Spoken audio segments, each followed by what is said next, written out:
မင်္ဂလာပါဒီတစ်ခေါက်မှာတော့Google Map အကြောင်းပြပြပေးသွားမှာဖြစ်ပါတယ်Google Map က internet ရှိတဲ့နေရာဆိုရင်တော့ဒီ internet ဖွင့်ပြီးတော့သုံးလို့ရတယ်ဒါပေမဲ့ကိုက internet မရှိတဲ့နေရာမှာဘယ်လို Google Map ကိုသုံးလို့ရလဲဆိုတာကိုပြပြပေးမှာဖြစ်ပါတယ်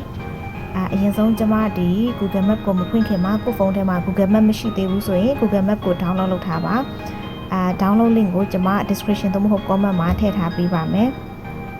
ဒီမှာကျွန်မ Google Map ကိုဖွင့်လိုက်ပါပြီ Google Map ကိုဖွင့်ပြီးသွားရင်ကိုက internet မရှိတဲ့နေရာမှာ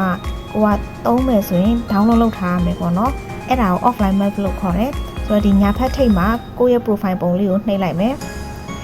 နှိပ်ပြီးသွားရင်ဒီအလယ်လောက်မှာ offline map ဆိုတာလေးရှိတယ်အဲ့ဒါကိုနှိပ်ရပါမယ် offline map ကိုနှိပ်ပြီးသွားရင်ဒီမှာ select your own map ဆိုတာလေးကိုနှိပ်ရမှာဖြစ်ပါတယ်ပြီးရင်ဒီမှာပေါ့နော်ကိုဘယ်နေရာမှာရှိတဲ့ map ကို download လုပ်ချင်တာလဲ location လေးရွေးရမှာဖြစ်တယ်ရွေးပြီးသွားရင်ဒီအောက်ဆုံးညာဘက်မှာ download လေးကိုနှိပ်ရမှာဖြစ်ပါတယ်ဒီမှာဆိုရင်သူစပြီးတော့ download လုပ်နေပါပြီဒီမှာဆိုရင်သူ download လုပ်ပြီးသွားပြီเนาะ file size က46 MBရှိတယ်ဆိုတော့ကျွန်တော်တို့ဒီ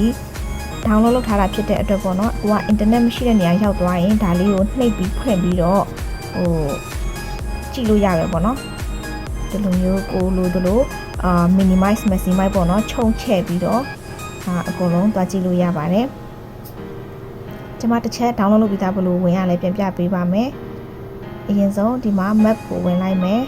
ဝင်ပြီးတော့ကိုယ့်ရဲ့ profile ကိုနှိပ်မယ်နှိပ်ပြီးတော့ offline map ကိုထောက်မယ်ဒီမှာကို download လုပ်တဲ့ဟာလေးပေါ်ပါတယ်အဲ့ဒါလေးကိုနှိပ်လိုက်ရုံပါပဲเนาะနှိပ်ပြီးတော့သူ့ပေါ်မှာထောက်မယ်ထောက်ပြီးသွားရင်ဒီမှာခုနပြသလိုပဲအချုံချဲ့တွေလုပ်ပြီးတော့ကြည့်လို့ရပါတယ်